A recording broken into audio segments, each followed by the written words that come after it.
Welcome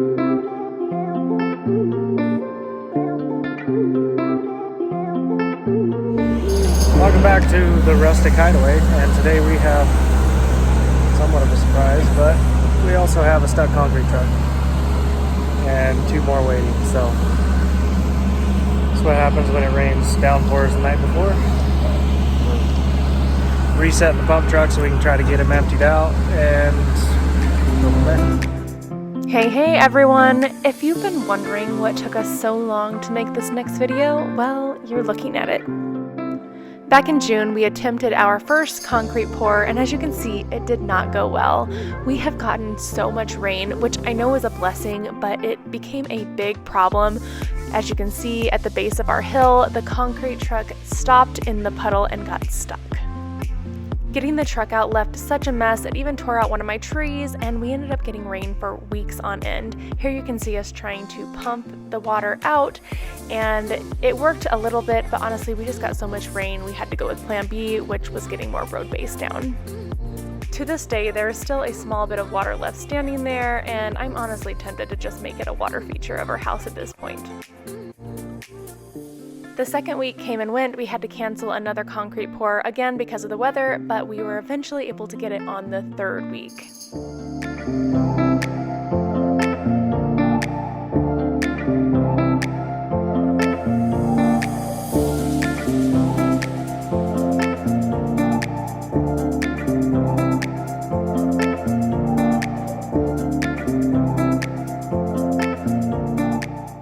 In all honesty, this entire build has tested our patience on so many levels, but there is something to be said about good things coming to those who wait.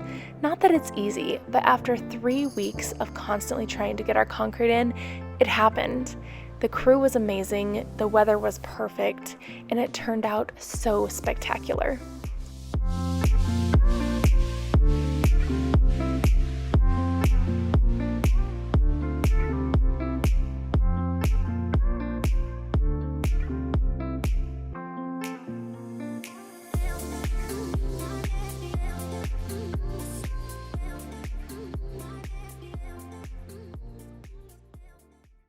Once the concrete was in, we were on to the next big and exciting thing, which was getting all of the exterior doors from the barndo and installing them.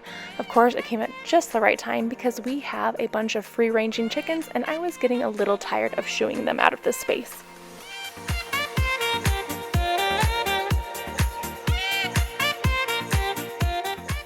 Now, I really love the gridded look on our windows, so I decided I wanted them on all of our doors as well, and it turned out so beautifully. Our next step is just making the decision on whether or not we want to paint them darker, leave them white, or stain them to look like wood. I haven't quite made that decision yet, but we did decide to go with a cedar trim around the doors, so once we have that all installed, I'll make my decision. With that said, I am always open to suggestions, so if you have a good idea, leave a comment on the video.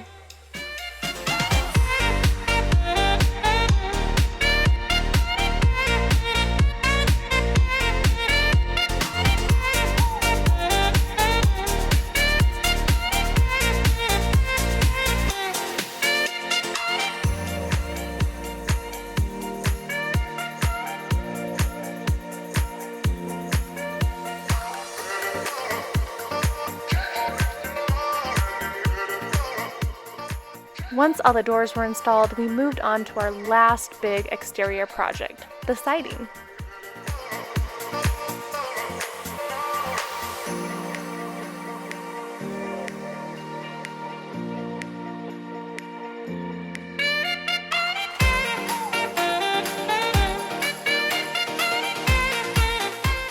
In this video, you'll see that we decided to exactly match the wainscoting to the one that's on our shop, but we did decide to go with a different color up top.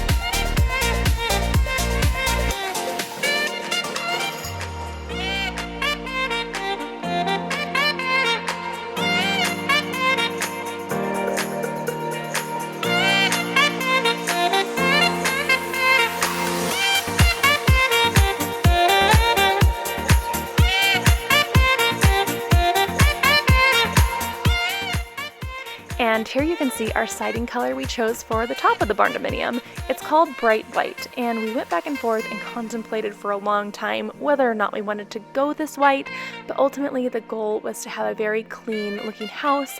We are doing cedar trim around the doors, as I mentioned before, and our porch is going to have cedar beams and posts, so I think it'll just all tie together really nicely. We're also going to do a faux rock front as well.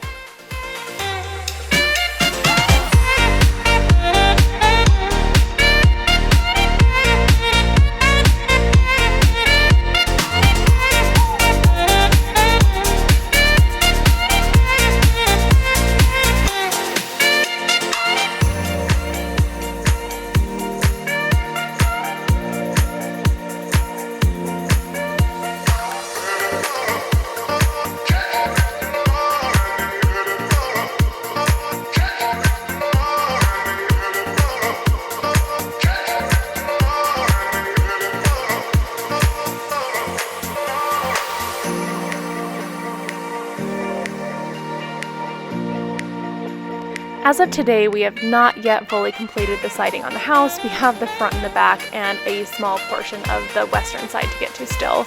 But this little portion up here, to give you an idea of just how long it takes, took us 4.5 hours. So it is a slow moving process, but so worth it in the end.